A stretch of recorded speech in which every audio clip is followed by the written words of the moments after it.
คนเด้อคนไหน กินน้ำอุ่น แล้วน้อยที่ว่าใช่บ่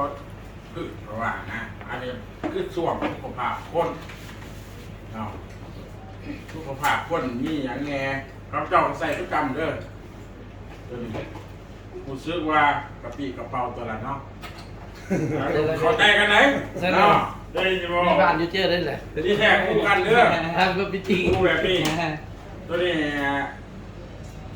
น้ำเศร้าเนาะดื่มส่งดื่มแล้วก็เติมลงไป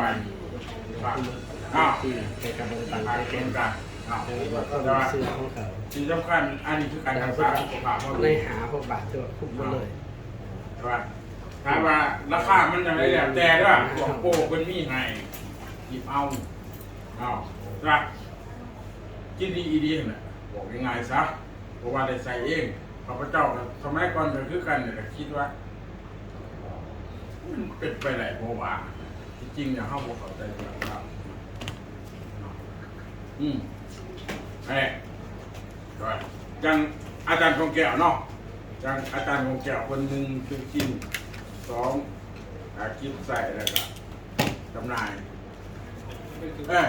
เชิญตัวมืออาจารย์คงแก้วมาปกติก็นอนเข้าอีกบาทหนึ่งกูเป็นขายดีเด้เข้าใจเด้เนี่ยของผู้หญิงเนาะขน้อยผมมีมูลลูกเด้ที่มูลลูกย้อนไม่ต้องสิวาคือเบิ่งเด้ออกร้ายมันก็สิร้ายผู้ อย่าพี่เขาจะพวกเขาอย่า ให้อาจารย์บอกสู่คนฟังว่าที่อาจารย์ไปขายน่ะนะ สมมุติว่าสบายดีเนาะ พอเป็นไหน ข้าพ จะ เจ้า มีอย่างไร กองแก้วอินทราศีซึ่งอยู่ในตำแหน่งคณะกรรมการของบริษัทโคลาวเนาะในนี้ก็อาจจะเคยเห็นและก็อาจจะบ่ท่านเคยเห็นเนาะข้าพเจ้าเป็นคนสารวัตรเนาะเป็นคนสารวัตรจุดเริ่มต้นอีหลีอันนี้แชร์ประสบการณ์หน่อยหนึงเนาะจุดเริ่มต้นอีหลีที่จะได้เข้ามาอยู่ในวงการอาหารเสริมว่าสิซะเนาะวงการอาหารเสริมดูแลสุขภาพคือข้าพเจ้าเป็นคนที่ว่าบ่สามารถกินยาของหมอได้เพราะว่าข้าพเจ้าหายใจด้วยระบบหัวใจเทียมเนาะหายใจด้วยระบบหัวใจเทียมเพราะว่าประมาณ7 ปีที่แล้วข้าพเจ้าเปลี่ยนผ่าตัดหัวใจเปลี่ยนลิ้นคนไทยเขาเอิ้นว่าว้าวหัวใจรั่วเนาะได้ไปเปลี่ยนออกแล้วเอาว่าวหัวใจเทียมเขามาแทนเพื่อต่ออายุหรือว่าใส่หายใจปกติเนาะฉะนั้นแล้วเนาะเมื่อผ่าตัดมาแล้วจะพักฟื้นอยู่ปี6 เดือนที่ว่าต้องเฮ็ดคีโมตลอดทุกเดือนปี6 เดือนแต่ต้องไปเฮ็ดอยู่ไทยข้าพเจ้าใส่ห้องหมอตอนนั้น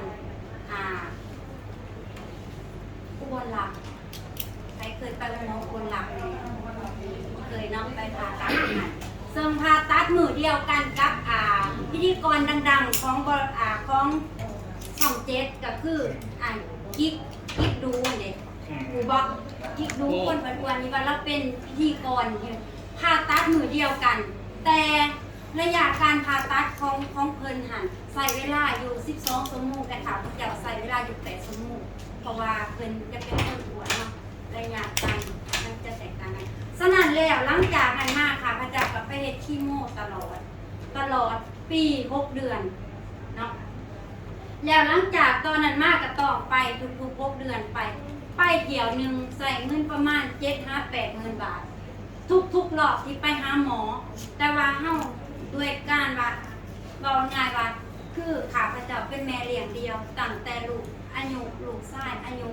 ปีกับ15 วันครอบครัวได้เสียชีวิตแล้วข้าพเจ้าก็บ่ได้แต่งงานเลยด้วยการที่ว่าเฮาผู้หญิงคนเดียวสู่แล้วบัดที่นี้มาเกิดวิกฤตกับชีวิตก็จำเป็นต้องขายดินตอนนึงเนาะขายดินตอนนึงเพื่อเป็นความรักษาตัวเองเราบอกตรงๆว่าในตอนนั้นถ้าตายกับลูก2 คนยังน้อยก็เรียกว่าตายว่าทันดับฉะนั้นแล้วก็เลยตัดสินใจดูแลรักษาตัวเองมาก7 ปีต้องเที่ยวไปเฮ็ดคีโมทุกๆ6 เดือนหลังจากปี6 เดือนแล้วก็เที่ยวไปอีกบัดนี้ระยะ4 ปี ผ่านมามันเบิดแล้วแบบพองานว่าทรัพย์สินที่มีที่หาไว้ก็มันก็เบิด ตอนนี้อาจารย์ไม่กินตัวไหน พอดีบัดนี้เนาะหลังจากนั้นมากก็มีผู้แนะนำคือทุกทานนั่นแหละแนะนำว่าลองเบิ่งบ่อาหารเสริมสามารถซอยได้เพราะว่าเวลาข้าพเจ้าเจ็บไข้ข้าพเจ้าบ่สามารถซื้อยาอยู่ห้างมากินเองได้พอถ่ายกินยาไปมันจะกระทบกับหัวใจเทียมฉะนั้นแล้วก็เลยถามให้ข้อมูลเพิ่นว่าถ่ายกินไปแล้วมันมีผลบ่ต่อการที่ว่าเฮาใส่หัวใจเทียมเพิ่นก็บอกว่าตัวนี้มันบ่แม่นยาปัวเนาะบ่แม่นยาปัวแล้วก็เพราะว่ามันเป็นอาหารเสริมฉะนั้นแล้วเฮาสามารถกินได้แล้วก็กินเบิ่งฟังไปเบิ่งตามที่เพิ่นก็บอกอย่างนี้เนาะก็เลยว่าลองตัดสินใจในตอนนั้นซื้อก็บ่แพงดอกเพราะว่าสมัยนั้นเงินบาทก็บ่ทันสูงเนาะ4 ปีที่แล้วว่าสิซะเริ่มมาหันใส่4 ปีที่แล้วก็ลองกินแต่ย่านก็คืออยู่ว่าถ้ากินแล้วมันเป็นหยังมันตายมันหยังแต่ก็จังได๋เฮาก็เสี่ยงอยู่แล้วนะเพราะว่าเงินสิไป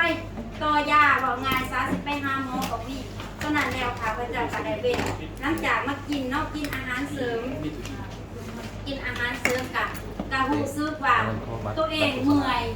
ปกติแล้วหายใจน้อยหนึงเฮ็ดเวียกหนักน้อยหนึงนี่หายใจบ่ทั่วแล้วก็จะเมื่อยเฮ็ดเวียกหนักบ่ได้บ่งานว่าอาชีพหลักๆในตอนนั้นก็คือจืนขนมปวดขา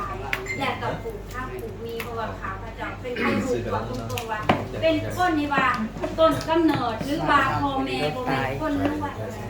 แต่ก็บ่เรื่องขาดวัตถุจนบ่มีกินระดับกลางๆจังข้าพเจ้ากินจึงหันมาใส่อาหารเสริมควบตอนแรกๆกินขอบคูกับยาหมอกับต้องไปต่ออยู่อุบลรัตน์เสียบ่จิตและหลังจากกินมาได้6 เดือน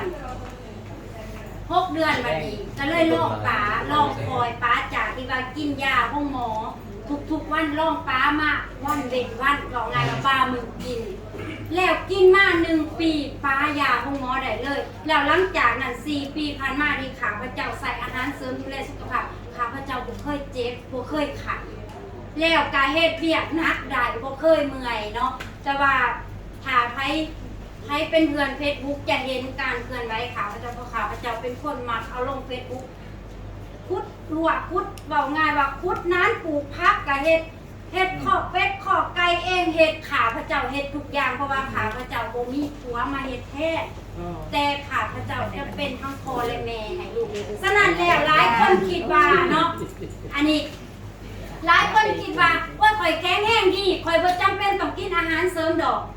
แม่นบ่แต่อย่าลืมว่าถ้าว่าเฮาเป็นจนป่วยแสดงอาการแล้วนั่นคือเฮาต้องไปแก้ไขที่ปลายเหตุแม่นบ่ฉะนั้นถ้ากินเพื่อป้องกันบ่ให้เฮาป่วยกับป้าให้เฮาป่วยแล้วจังไปโรงหมอเพื่อปิ่นปัวรักษาตัวใดดีกินเพื่อป้องกันดูแลสุขภาพเพราะอาหารเสริมจะเป็นบอกง่ายว่าเป็นสมุนไพรหรือถาแต่พอแต่แม่เขาจะเอิ้นว่าเป็นยาพื้นเมืองเนาะเป็นยาพื้นเมืองที่ว่ากินง่ายแล้วถาหายขาดดีเลยแม่นบ่โดยเฉพาะคนที่มีเสื้อเบาหวานคนที่มีโรคเบาหวานหรือกินยาลดไขมันอยู่ห้องหมอถ้าเบิดยาเขาต้องไปต่อแม่นบ่แม่นแต่ถ้าเฮากินอาหารเสริมครอบคลุมเฮาจะบ่ได้ไปต่อยาห้องหมอแล้วระบบความดันจะบ่ขึ้นจะบ่กำเริบอันนี้ข้าพเจ้าทดสอบมาด้วยตัวเองเนาะบอกว่าง่ายว่าข้าพเจ้าบ่มักที่สุดคือการตัวฉะนั้นแล้วเมื่อเห็นผลจริงมาบอกต่ออันนี้เนาะจากการกินการใส่ตัวเองและแม่ของข้าพเจ้าเมื่อ3 ปีที่แล้วนี่เป็นอัมพาตตายข้างนึงข้าพเจ้าเคยพาไปทัวร์อยู่ห้องหมอ103เวียงจันทน์อยู่เดือนก็18 วันกลับมาดีตอนไปทัวร์แต่กลับมาประมาณ3 เดือนปลายเริ่มลอยขึ้นเก่าข้าพเจ้าก็มาใส่กาแฟแล้วก็ใส่ยาคัดโบเนาะโดยคัดโบใส่ทุกมื้อนี่ซ้ำสิคืนผู้ขอแต่ว่าครูบาอาจารย์โทรมาอยู่ไสไปคืนผู้บอกง่ายว่าขั้นใด90 10 ลัก100 ลักเราบ่มีเมื่อยหาบ่เชื่อข้าพเจ้าใครได้ไปสารวัตรไปหาแหละข้าพเจ้าสิพาไปเบิ่งแม่ข้าพเจ้าแข็งแรงอายุ94 ปีแล้วตอนนี้เนาะก็ฝากไว้เนาะว่าถ้าไผยิ่งถ้าไผบ่ทันเคยกินเคยใส่อาหารเสริมเมื่อกินไป1กล่องจะตอบโจทย์เลยแต่ถ้าคนที่กินประจำอาจจะเห็นสงสารแน่เพราะว่านั่นคือเฮามีอาหารเสริมในตัวและภูมิคุ้มกันเฮาแข็งแรงแล้วอาหารเสริมสิ่งหนึ่งเลยที่มันจะสร้างเลยคือสร้างภูมิคุ้มกันให้ห่างกายเพราะว่าจะเป็นห่างกายภายนอกและภายในเพราะว่าจะเป็นระบบตับไตหัวใจหม่ำปอดเมนจะซวยให้เฮาแข็งแรงสนั่นแล้วถ้าไผบ่อยากป่วยบ่อยากเขาหรือว่าอยากอายุยืนการลองเอาอาหารเสริมไปใส่เพื่อดูแลสุขภาพเนาะสำหรับข้าพเจ้าสุดท้ายนี่กะบ่มีหยังหลายขอกล่าวคำว่าขอบใจ อาจารย์บอกแก้วเนาะเป็นมาให้แจ้ประสบการณ์ให้น้องๆคนหนึ่งเนาะ